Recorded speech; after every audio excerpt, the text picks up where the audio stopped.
Hello, Terry here, your GelMoment independent distributor, and today I'm going to show you a trick for doing a French manicure with our styling strips.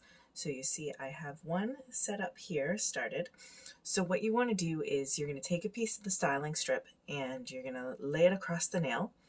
And if you don't quite like the positioning, so it's a little down a little further on that side than this side, and then all you're going to do is kind of hold it in place on the one end that you're okay with and just adjust it a little bit and just push it back down. You're really going to want to just be sure it's pushed in tight there up against the edge of the nail.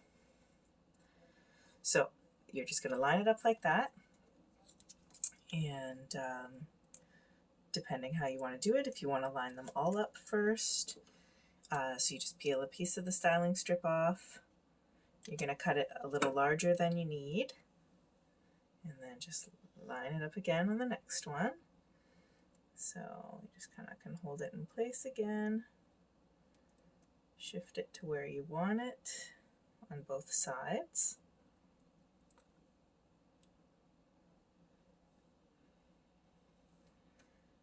Kind of compare it to see that you're happy with it being fairly even on both sides, and push it down nice and tight. Now I'm just doing this on top of my regular nails. However, you could also put down a coat of, many people use champagne toast as a single layer, a coat of that first, or even just a coat of Clearly Frisky.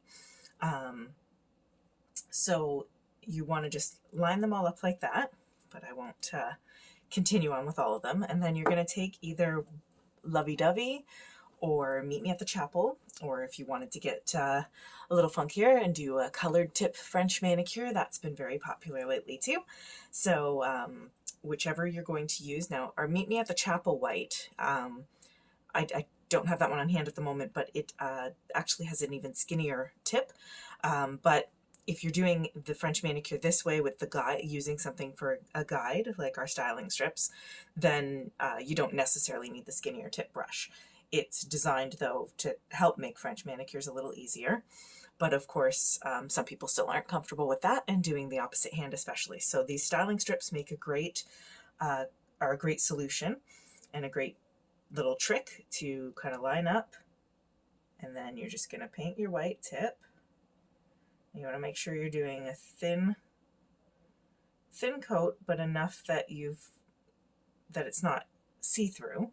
And if you do have a base though as well laid down of, say, champagne toast, that will definitely help with it not being quite as sheer looking. Sometimes, a thin coat might be a little bit thin and look a little bit sheer.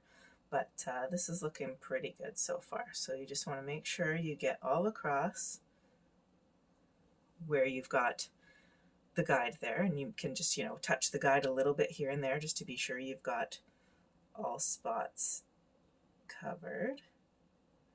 If you see it lifting up a little bit, just pause. You can put your brush back in the bottle and just fix it and push it down a little bit.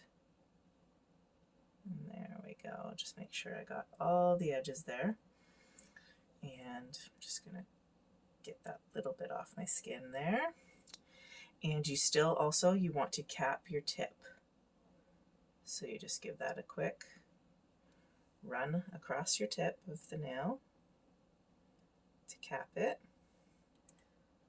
And make sure you don't have any bubbled up. And there you go. So when you're removing the styling strip, you want to just go very slow, and you're going to remove it before you cure. So you just start from one end, go very slowly.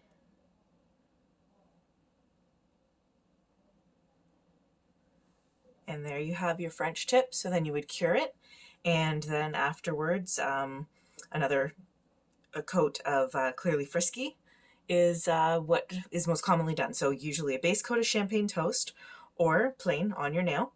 Get the styling strip on top, do your white, either Lovey-Dovey or Meet Me at the Chapel, or pick a color for your French tip.